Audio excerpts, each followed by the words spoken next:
Welcome to Nasdaq Trade Talks. I'm JillMalandrino, Global Markets Reporter at Nasdaq. Joining us on the phone, we have Andreas Gustafsson. He's the head of General Counsel Europe and Global Chief Compliance Officer at Nasdaq for a European regulatory update. Andreas, it's great to have you with us. Thanks so much for joining. And with over 40 countries in Europe, 27 countries in the European Union, regulatory affairs probably looks a lot different compared to the United States. Can you briefly go over how decisions relating to the markets are made? What are some of the institutions and authorities that we deal with? Yes, so the decision-making process is a little bit more complicated in Europe since we have quite a lot of different countries involved. And we are operating markets in 8 countries in the northern part of EU. And we have daily information flow with the regulators for each country. So I think the main decision maker is the local regulator.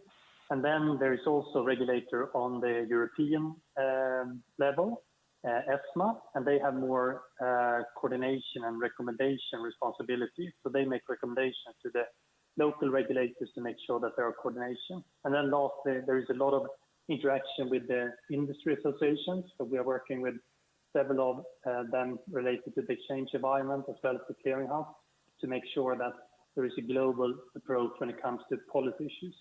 So there is a local, European, and a global level where we are working on. What have been some of the key policy decisions given the current COVID-19 situation? What are the discussions that you're having? The two main ones is the discussion if we should close the market as well as the short selling ban. So some countries have implemented a short selling ban in Europe, and it's a little bit complicated in Europe because it's different decisions in different countries. So for certain markets or for certain shares, there's a short selling ban. There's also been discussion about closing the market, but I have to say that it's been impressive to see how the system and the market has been able to work during this extreme situation. And we have no plan to close the market at this point. The market is working as normal, and we are upholding a fair and orderly trading environment. So if any decisions are to be made, it's very important that they are made jointly, especially in the EU. Right before the COVID-19 outbreak, the UK formally leaving the European Union certainly dominated headlines. How has that process been affected by the current state of markets and economies? Of course, now all the focus is on COVID and managed emergency and the health and safety of the people, and also considering how to get back to normal. So there is very limited discussion about Brexit currently, and I anticipate there will be a challenge to get an agreement in place for the end of the year. I also think that there is a risk that this crisis will lead to more focus on countries or regions when it comes to markets, and thereby even more fragmentation, and that will make the negotiations difficult. If you want to have a positive view, this might become something that could put EU and UK closer together. So that's the positive view if you want to have that. But I'm leaning towards more fragmentation, and that will be a challenge to get the negotiation done in the end of the year. And although we're in a unique situation, this is not the first time markets are experiencing very challenging conditions. What, in your view, and also from a regulatory perspective, sets the current situation apart from previous major events such as 9/11 and the 2008-2009 financial crisis? Yeah, I would say that a pandemic have an effect on everyone. So it's basically your health that is at risk. And it's also affecting all parts of the real economy directly. So this is not really a financial crisis. It's a crisis full stop. And the financial market is part of it, but almost every part of the society is affected. I also think that since everyone is affected, it's really a challenge to coordinate. So we can see that different countries is handling this in a different way, not only when it comes to the market or the financial side, but also the way that people are allowed to move around and how they should work. So it's really a challenge to coordinate, and also that affects the financial market, since that is very interconnected between the regions.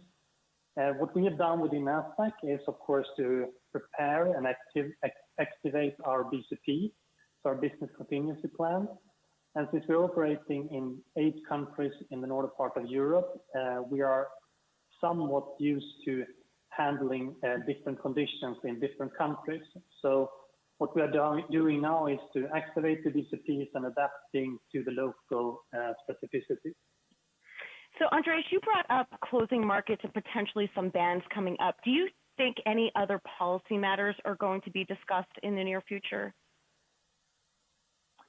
The one that is discussed currently is about delaying or making exemption from regulatory requirements. That could be, for example, reporting.